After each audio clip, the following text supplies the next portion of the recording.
It was February 22nd, 1985, a Friday. The kind of late winter day where snow still lingered on the ground, and the trees stood bare and motionless. 8-year-old Cherrie Mahan stepped off her yellow school bus in Butler County, Pennsylvania. She was just a few hundred feet from her home. The driveway she walked every day, the quiet road she knew by heart. It was a typical afternoon. She carried her backpack, wore her winter coat, and was ready for the weekend.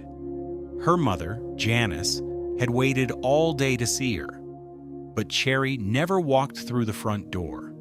She never made it up the driveway, and no one, not her classmates, not her bus driver, not a single person on the road, saw where she went. What began as an ordinary Friday in rural Pennsylvania became one of the most haunting unsolved disappearances in American history.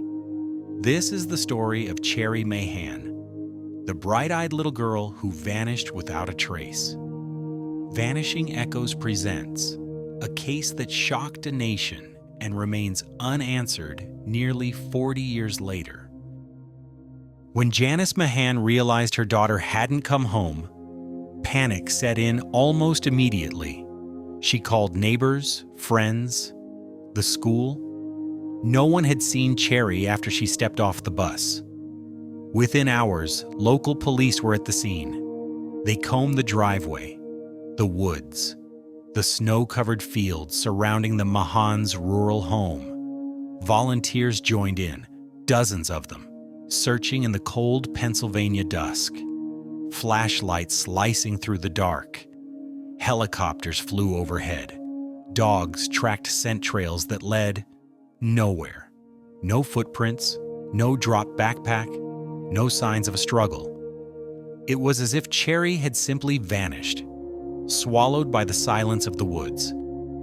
The only possible clue came from a few children on the bus who remembered something strange. A bluish-green van parked nearby, with a mural of a mountain and skier on its side. A van no one had seen before. Authorities issued an alert across Pennsylvania and neighboring states, but the van and Cherrie were nowhere to be found. As night fell and temperatures dropped, one thing became clear. This wasn't just a case of a child wandering off. Something else had happened. Something darker. In the days that followed Cherrie's disappearance, investigators clung to the one lead they had: the mysterious van. Described as a 1970s-style Dodge or Ford, bluish-green with a distinctive mural of a mountain and a skier, an image so unusual it should have been easy to track. But no such vehicle was ever found. Thousands of tips poured in from across the state. People claimed to see similar vans, but none matched perfectly. None led anywhere. Police canvassed neighborhoods, interviewed residents, combed over criminal databases. Still, no solid leads. Meanwhile, Janice Mahan refused to give up hope. She appeared on television, distributed flyers, and spoke to reporters. The case gained national attention, and Cherrie became the first child featured in the now famous Have You Seen Me? Postcard campaign in the U.S. Still, the case refused to move. No suspects, no confirmed sightings, no evidence of foul play, only silence. And then came the questions. Why wasn't there a struggle? Why did no one hear anything? And what kind of person takes a child so close to home and disappears without a trace? With no concrete evidence and no arrests, theories began to form. The first, and most common, was that Cherrie had been abducted by a stranger in the mysterious van. Some speculated it was a random act. Others believed she may have been followed or targeted. But there was another possibility, one that took investigators down a much darker path.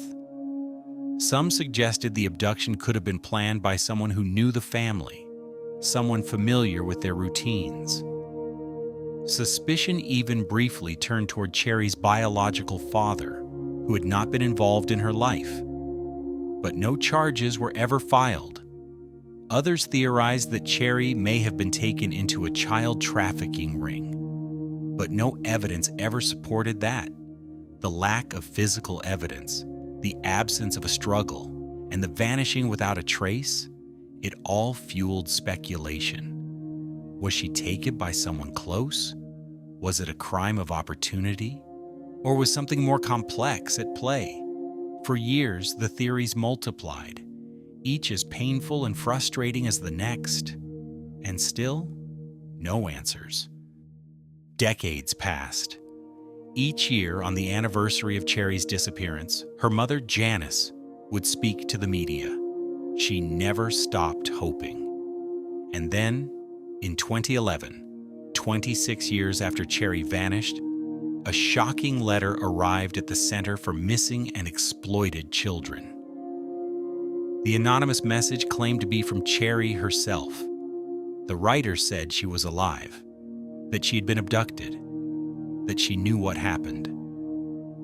The letter was detailed, eerie, and investigators took it seriously.